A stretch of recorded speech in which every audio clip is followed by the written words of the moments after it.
we are now actually over time, so I will give you a chance. I know you're all very tired, but obviously, would you have questions for the panel? Yes, please, Steve Woodhouse.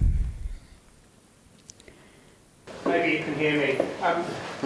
I have one question. It's Stephen Woodhouse from Feury. Yeah. We talked about the missing links.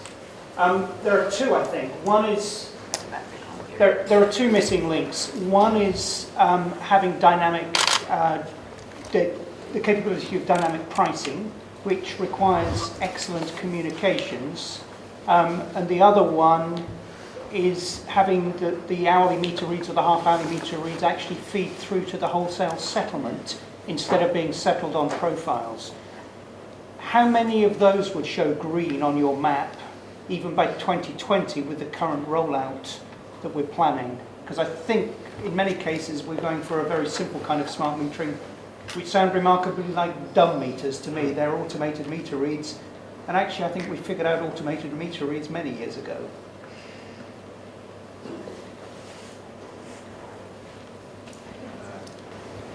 Yes, well, dynamic prices, I fully agree on your two missing links. Whether this is an exclusive list, let's hope so. It's enough already to choke on. For the dynamic prices, you are absolutely right. For us, the biggest concern is that we still have in 2/3 of the member states actually regulated prices. Okay. And I think that's the point where to start.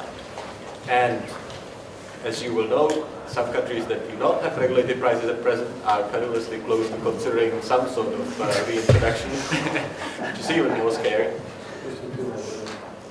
On the second point, which I think is also equally pertinent, yes, we have collected the CBAs. Well, first of all, you are absolutely right. We have to avoid that someone just declares a smart meter smart and supports it by a simple image of a meter with an LCD display, and that just passes for a smart meter.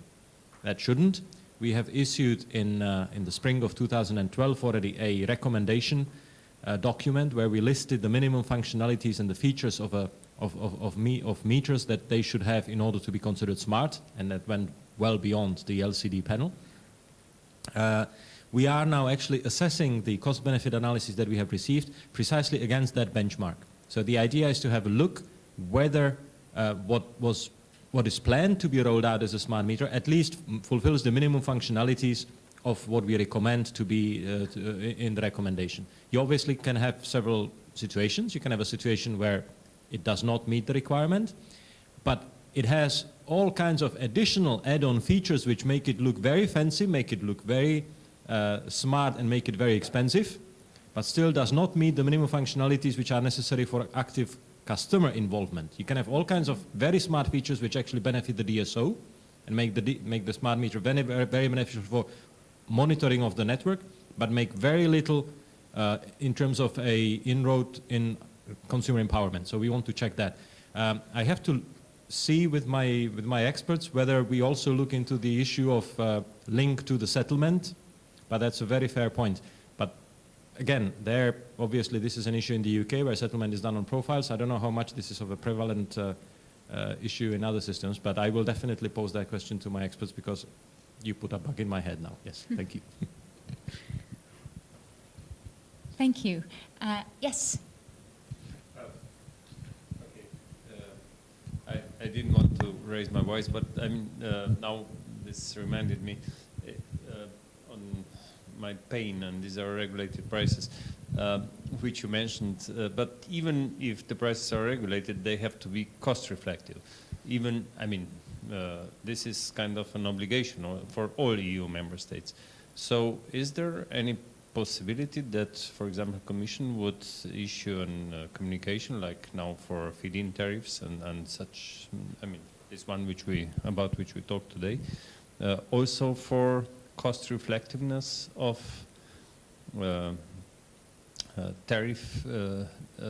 regulated tariffs, which would perhaps help to demand response, which should be, of course, mirrored in cost-reflective regulated tariff.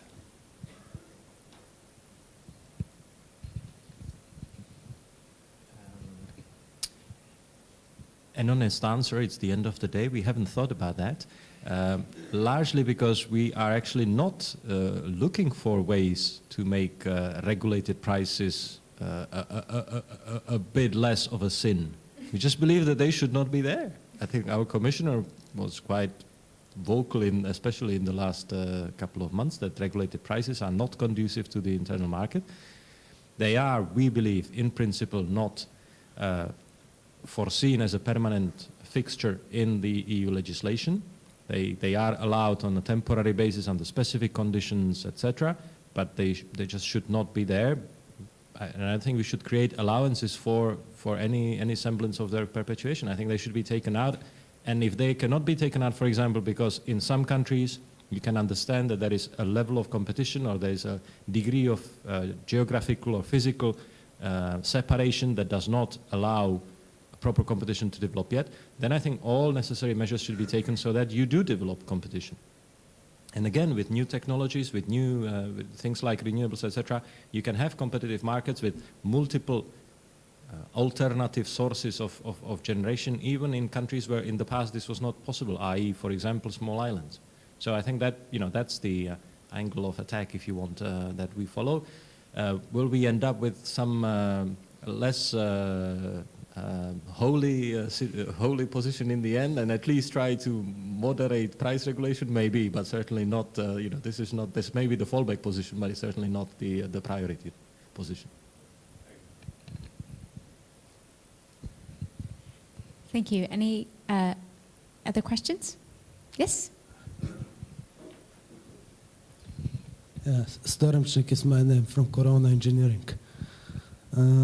I have one, not question, comment, and I'm missing a little bit coordinated consideration about other aspects, not just the demand response, but on the other side also connected with the capacity market, which is going to be involved, and on the third side, the energy storage issues. Because when we saw the transparency of the director of Hrote, there was a nice picture on the marginal cost difference when renewables are getting involved as a negative demand. And this is the only room we have for all these measures, in order not to jeopardize the final price of electricity, what it was this morning emphasized by Mr. Felsinger. And towards demand response, where is this, let's say, break-even point of the, according to any CBS done or another cost-benefit analysis, where to what extent the households are able and willing to participate, and where is the limit of common sense? Because demand response, they had in Soviet Union, in other parts, 100 years ago, they simply switched off. And of course, Europeans, we don't accept and will not be fine with such solutions. Thank you very much.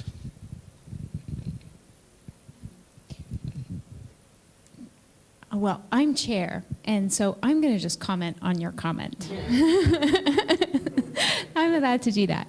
So one thing that I think it's a legitimate comment, first of all, and that is that I would also be very nervous about something that's a top-down solution imposed. I think the key is to, and we were going over this earlier this week, is to create the marketplace so that anybody who wants to can participate. That creates the natural common sense boundary, if you'd like, because if something's not going to pay for someone, they won't participate, if you see what I mean. So what you need to do is create the market, you need to create the access to consumers, so on and so forth, so that if they want to participate, they are able to. Obviously, that doesn't mean everyone will. But if you don't create the market in an open kind of way so that anyone can get in it, you're creating artificial boundaries to participation. So just like that, yeah, but a good point taken. Very good. Any other comments or questions? But yeah. Yes. You're Just a going to small comment reply, on the because comment. Yes. I totally agree with you, but Yeah. nowadays we have a market with the commercial good, Yeah. which seems to be cheaper than the mobile phone issues in our families, in our pockets. And here it's hard to find enough room Enough margin. for market to I agree play. with you. Yeah. Especially when I was astonished when listening to Dr. Abensteiner, because if Verbund has such enormous problems, I cannot imagine how the other can come out of this. From this. Right. So do you guys want to say anything? No. Okay. Okay, yes, you do. I think it's working.